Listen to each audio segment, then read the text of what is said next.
Thanks for tuning in to Conversations with Betty Lamarr, coming to you live from the Bluff City. Conversations is weekly wall-to-wall talk about all things Memphis and the Mid-South. Conversations with Betty include people just like you, living on the Bluff, doing what you do to uplift the city of Memphis. Hello and welcome to Let's Talk 901 with Betty Lamarr. I'm your guest host, Dr. Deneen Lester, host of Let's Talk HR with Dr. Deneen, HRTV featuring the talk show Let's Talk HR with Dr. Deneen. I'm Dr. Deneen. The show's content will demonstrate the importance of HR in the workplace and how vital the voice of HR is to successful organizations. The show will spotlight HR professionals on every level, with a focus on learning more about the people behind the profession. It's upbeat, it's fun, and it has informative episodes. The show will advance the HR profession by assisting HR professionals and organizations stay abreast of the most relevant and compliance-based information important to the workplace today. Be sure to subscribe to the channel to be a part of the TV show's community and click on the notification bell so you will be notified when new episodes post. This is HRTV. I'm Dr. Deneen Lester, and I want to talk HR with you. Dr. Betty and I are very good friends, but she wanted to have me on as a special guest. But let me tell you, we have a special guest here today. Listen, this guest experienced COVID-19, and the journey was incredible. Listen, he spent 42 days on a ventilator, 100 days in a hospital. This is a very special story because the special guest is my husband, the Reverend Dr. Chuck Lester, and we're going to talk about his book today, A Real-Time Miracle. And we're going to talk all about that. Dr. Chuck Lester, how are you today? I am great. Thank you, Dr. Deneen Lester, and I thank Ms. Betty Lamarr for having us back. I was on the show in 2021. Yes. Right after the healing took place, and I just thank God for her and for all that she does in the community, and I thank God for you and for all that you do in the community. And I'm glad that you're my wife and you went through this with me. Yes, together we were there together. Well, listen, let's hop right in. Yes. So, what's interesting about this book? It's called A Real-Time Miracle, but you started out the book with this statement: we couldn't smell the roast. So, can you take us through that journey, what happened, and why we couldn't smell the roast? Yes, well, in July of 2020, the last week of July, of course, we both tested positive for COVID, Yes. for the coronavirus, COVID-19. And that week, remembering back, in retrospect, you were the one with the symptoms. Yes. I wasn't having the symptoms, but I did lose my sense of taste and smell. And the thing is, with that, you don't want to eat very much, but you still know that you have to eat. Yes. So if you remember, you put the roast on, put it in the crock pot, and I love the roast. I love your roast. You love my Southern cooking. I love your Southern cooking. You love my Southern cooking. Can't you tell? I love your Southern cooking. And that morning, I didn't smell the roast. And I said, Deneen, do you smell that roast? And you said, I smell it a little bit. And I'm like, well, has it been cooking all night? And you said, yes, it's been cooking all night. So if you remember correctly, we went to the kitchen and we looked and it was cooking, and everything was looking normal. Yes. But I couldn't smell it. And I decided then I would spray some Lysol. And I sprayed the Lysol. And at the time, we had not tested positive. We tested positive that last week, but this was leading into the week. I sprayed the Lysol and I couldn't smell it. And I sprayed it thicker and I couldn't smell it. And I sprayed it even thicker. And remember, I couldn't smell it. Yes. And I said, Deneen, we have COVID. Yes. We have the coronavirus. But it all started with us not being able to smell the roast that you had in the crock pot. Yeah, and it played out. We couldn't smell the roast. We couldn't smell Lysol. So we knew that we had this. Yes. And so what was so different about it is that I had all the symptoms. Yes. The shortness of breath, Yes. the fatigue. Yes. Couldn't make it from the kitchen table to the refrigerator. Right.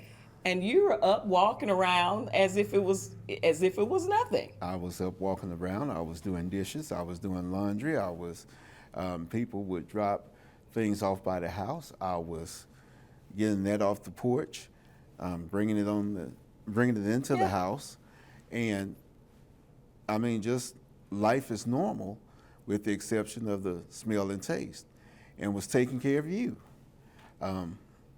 But you know, towards the end of the week, if you remember, we had a friend that dropped some Chick-fil-A by the house, and another friend had a pizza delivered, and we were sitting down to eat, and after we ate, I went to do the dishes and everything.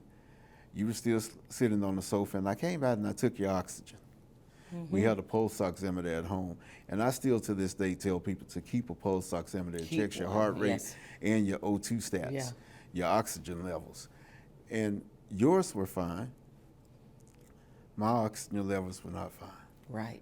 They were It was fluctuating low, up and it down. started fluctuating up and down, going up and down all night. I checked it every hour on the hour.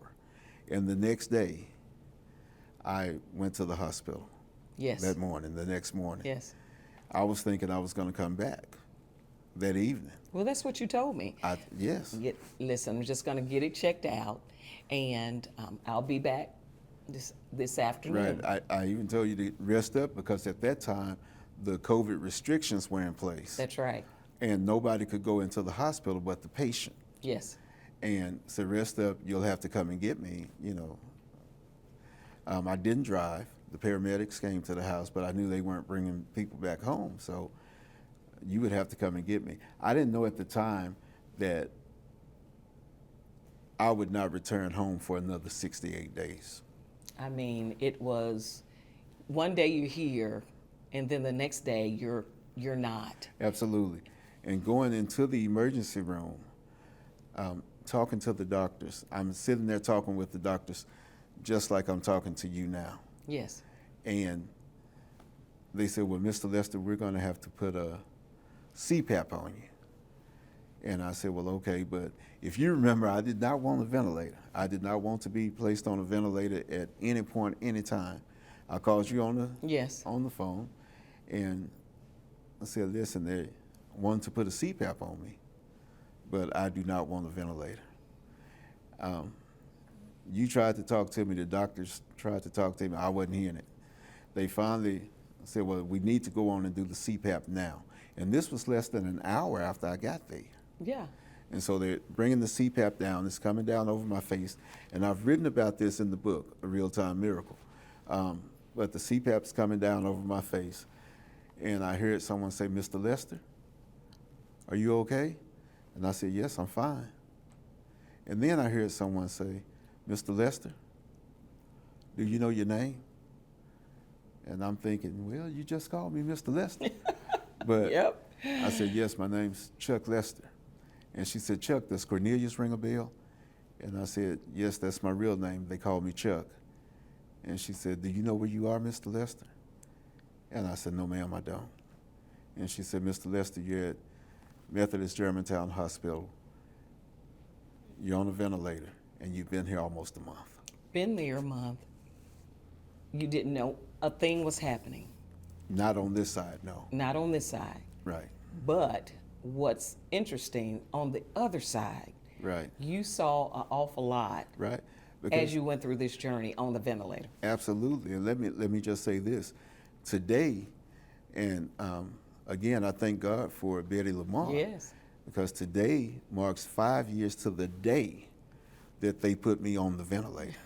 And look at him now. Look at me now. Look at him now. But yes, I saw several other things, and I wrote about that in the book. I wrote about the travels. I wrote about the out-of-body experiences. I didn't put much into all of that beforehand, but I know for sure. I know for certain now that it is real. Yeah. Out-of-body experiences, travels, seeing the heavens, being in a different realm spiritually. I experienced ICU psychosis. I experienced, complications from the medications and everything, but I went different places while I was on the ventilator, and I remembered them afterwards. After all the medications, after all of the ICU psychosis, after all of that, I remembered places that I had gone. Places like Jakarta, Indonesia, places like Auckland, New Zealand, London, England, Paris, France, Mexico City, Mexico, San Francisco, California, Clearwater, Florida. Different places I would be, and I would wake up and I would have on a suit and tie just like I'm dressed now, and I would look to the left, look to the right, look straight ahead, and I would always know exactly where I was in the world. Wow. I mean, I would know instantly, and those were the travels that I had, and those were the travels I wrote about. And to this day, medical professionals, healthcare professionals still ask about certain experiences I had because they know everything about the textbook versions of everything, but to hear it coming from a patient who's able to come back and tell about it, it's a whole different thing. Yes, it's a whole different thing. I tell you what, we're going to learn more about this in just a few minutes as we talk about a real-time miracle with Dr. Chuck Lester. Be right back. This is Dr. Chinelo Animalo, the host of Medical Class 901 with Dr. Chi, and this is the show that talks about the major infections that plague us here in our Memphis community. So please make sure you tune in every Sunday at 6:30 to get a glimpse of this class. See you then. We're back and Let's Talk 901 with Betty Lamarr. I'm your host, or special host, or guest host of Miss Betty. I'm Dr. Deneen Lester, host of Let's Talk HR with Dr. Deneen. We're here today talking with Dr. Chuck Lester, who has an amazing story about COVID, and he wrote a book called A Real-Time Miracle, and we're talking about that today. So we left off, Dr. Lester, talking about your experiences on the ventilator, and you've been all over the world, and oftentimes medical science talks about that, but we are getting a chance to hear that in real time, that it actually happens. You're not just there, you're everywhere. You're everywhere. And the thing about this is, I would say to the viewers, to anyone, whatever medical experiences you have, tell your doctors, tell your family, tell someone. I did not want to talk to anyone about it out of fear that no one would believe me. But you would be amazed at how you can go through things and you'll find out so many others have had similar experiences. Similar. And so going to these different places, we were at a luncheon. Yes. And I was speaking, and a young man just got up and exited the room. Yes. I didn't know why. After the luncheon, he came and he said, when you started talking about traveling different places, that's what happened to me. Wow. When I was on the ventilator in ICU. And so I found someone who had gone through something similar, and I'm glad. And he said, what you've done is you've given me the courage now to go out and talk about it. Yes. He said, but it overwhelmed me when you were talking about it because I couldn't believe someone else had gone through it. Yes. But those places that I had gone, I asked God, I said, why did I have to go those places while I was on the ventilator? Yes. Why did I have to go to Indonesia? Why did I have to go to Spain? Why did I have to go to New Zealand? Why did I have to go to Florida, to California, to different places, domestic and abroad? And one night, I remember waking you up. We were sleeping. I woke up, and the Lord spoke to me, spoke to my spirit, and said, the reason you had to go to those places, the reason you had to go was you're going to minister to people in those places. Wow. And I said, no, not me. I'm not going to all those places. And the Lord said, well, you're going to minister to people. And shortly afterwards, maybe a week or so afterwards, my biological sister, Sydney, called me and told me, I want you to go out on this page. It's a survivors group, you know. And I said, okay. He said, and she said, go out and just tell your story, tell part of it. Well, I went onto the page. There were 34,000 people worldwide. And when I told part of my story, just a couple of paragraphs, people started writing, emailing, texting, you know, asking for my phone number on the page. I would give it to them. And I started ministering to people around the world. And many of them were from the same places I had gone to while I was on the ventilator. And some of them I still keep in touch with to this day. I didn't go to those places physically, but on social media, we connected. And I helped a lot of people of different races, from different countries, different cultures, different religions, you know. We're all looking because we had that one thing in common. We were trying to help each other, the ones who were going through and had gone through this terrible disease, this terrible virus. I tell you, it was amazing. Yes. It was amazing. When you told me about those things that were happening, well, I was here on the other side. Yes. Here on the other side, experiencing what's going to happen to my husband.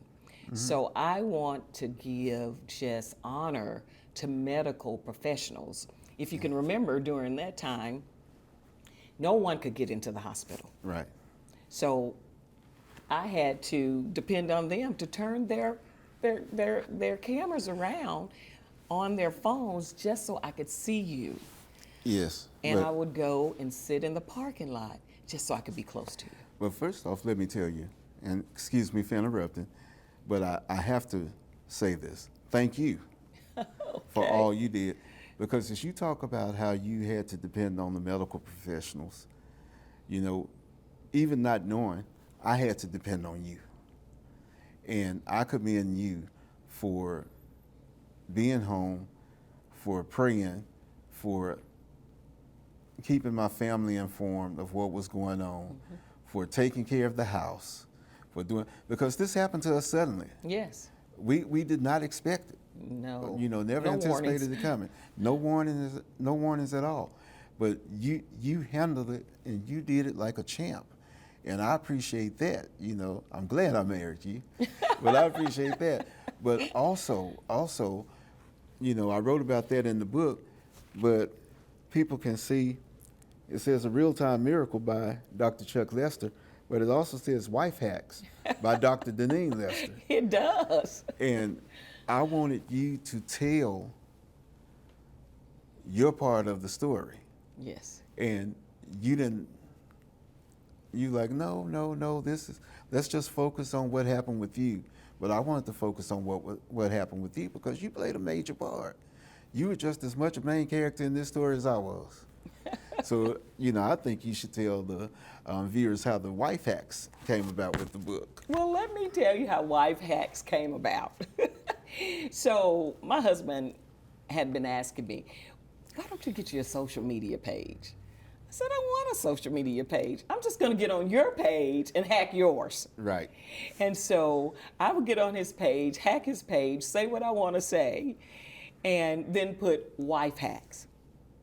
So when he was writing the book, you said, well, I want you to do Wife Hacks and tell your side of the story. And that's what's interesting about this book, because you hear about it from his perspective, but you also hear about it from my perspective. Because every, you know, and it's so respected because by me and by so many others, because people knew what you were going through. I was up there in the hospital by myself on the ventilator, but you were home by yourself. People were not visiting each other then. Yes, right. You know, you had COVID yourself, so for the first couple of weeks, nobody could come into the house to see about you. Your husband is now in the hospital on a ventilator, but the strength you had and the grace God gave you to carry on through that time, you know, is amazing. And, you know, I commend you for what you did. Well, thank You tell so me much. so often, I could not have done what you did. Well, I could not have done what you did. Yeah, You know, it was tough. And that's why it I was tough. wanted you to co-author the book. That's why I wanted wife hacks in the book so people could know. You know, and the other thing is, you know, we learned so much, and we wrote about this. We learned so much about things that we just hadn't thought about. Having the other person, making sure that the other person has access to everything. Yes. Your accounts, your bank accounts, your social media accounts, everything, because you never know when that kind of situation is going to come about in your lives. And it's just good if somebody knows, if somebody is on your account with you, your checking account, because there were times where my wife had to go to the bank and they couldn't give her information out of my personal account. We have a joint account, but they couldn't give her information. So she didn't know what bills were being paid or what have you that I was responsible for. She didn't know if I had written checks. And this is just something who expects this kind of thing to happen to you? But you have to be prepared. You have to let people know, this is my Social Security number. Yes. These are the medications that I take. In the event, they didn't have time to, allow you the time to find things. Yeah, to gather any information. Right. No, So- you didn't have time to do anything. Absolutely. So immediately, safe to say, when he woke up, we went to the bank. Okay, we went to the bank and we got these things changed. We got them changed, but it's so important to do. But in your waking up Yes. off the ventilator, I, just thought that it was going to be a couple of weeks. You get yourself back together, but no, you had to learn how to walk again. Yes. Learn how to say certain words again. Yes. Tell the audience about that. The day I woke up, and they asked, told me, Mr. Lester, you've been here almost a month, you're on a ventilator. They asked, do you want us to call your wife? They said we have 3 movies. They told me the movies. I chose the third because I didn't know the first 2. They said, do you want us to call your wife? And I said, sure. Well, now I'm wondering, where's my wife? She would have been here. I'm wondering what happened to me. Where's my mother, my dad, my sister, my brother? Where's everybody? And they said, Mr. Lester, do you remember having COVID, the coronavirus? Well, at that time, I couldn't have told you what it was. I'm just coming off the vent. But that's to show you what kind of shape I was in. And I remember them calling you, and I heard your voice. I don't remember anything after that. The next thing I remember was waking up 2 weeks later in another hospital, and they told me I was being weaned off the ventilator. Once I got off the ventilator, I had to learn how to walk. I had to learn how to pronounce certain words because I had a trach. I had to learn how to swallow my food. The first day I walked, if you remember, I took 4 steps. And I had a person on my right side, I had a person on my left side, a person behind me with a belt tied around my waist and a chair, and they were holding me just in case I had a fall. And just had to go through numerous hours of rehabilitation, physical rehab, physical therapy rather, occupational therapy, speech therapy, and even had to do some mental counseling because of what I had gone through. I needed someone to help me process all of this. And then went back and had open heart surgery because the virus, the infection, spread to my aortic valve and totally destroyed it. And had to go back and have open heart surgery and spent 100 days in the hospital. 100 days. But by the grace of God, I recovered. I can walk, I can run, I can drive, I can feed myself, I travel. Everything that I was doing before, I'm doing now, and I'm doing even better. So I just, it was a journey, and that's why I decided to write about it. The Lord told me, write your story because others need hope. Yes. Others need to know what you've gone through, and others need to know what God can do. Yes, it's a book of resilience. It's a book of faith. It's a book of overcoming. It's a book of wife hacks. Yeah, yeah. Book, Because- in a book of wife hacks. Because you were the best, and I appreciate that. All right, so let me ask you this. Support is so important, Yes. and we're going to talk about it real quick. Mm-hmm. Who or what was some of your support systems as you were going through this? Of course you. Well, thank you. Of course you, first and foremost. And then my family. Yes. My mom and my dad. My dad passed away in 2024, a little bit over a year ago. But my mom and my dad came from Indianapolis and spent 8 weeks with us. Yes. Helping us get back on track. My brother, my sister, my mother-in-law in Atlanta, just my family in general, my sister-in-law, my family, my aunt who comes and cooks for us to this day every Sunday. Yes, thank you. But my church, Yes. my pastor, Yes. my church, Dr. Jana Stewart in the Christ Missionary Baptist Church, so many other churches. Like you said, I'm a pastor by profession. I'm an executive pastor. And I have several friends who are clergy. And their churches were praying. They held a prayer vigil for Yes. me out on the grounds of Germantown, Methodist Germantown on August 8th. Yeah. So that kind of support, but friends bringing things by the house, Yes. bringing supplies. How long did it take us to get rid of all that Lysol? I don't Probably know. a couple of years. I think we still have some in the attic, really. Yeah, but you know, everyone was just great. Miss Lamarr, Yes, Betty Lamarr, yes. just great. Saying, "I want your story to be told. I want it to be heard." Just people and boosting my confidence, getting me back to where I needed to be. And I don't think people realize the magnitude of the impact that they had on my life, helping me get back, coming like literally like a baby coming into a new world. Right. The power of support is Yes. so important. And while you were going through that, I have an aunt. I have an Yes, aunt I was gonna that's mention that. a nurse for 40 years. She would get on the phone every night Yes. with the support team. We called it Team Chuck. We would get on the phone and talk to the nurses every night to get an update. And I'm telling you, she didn't let them get by with anything, okay? She knew the language. She knew what to say to them.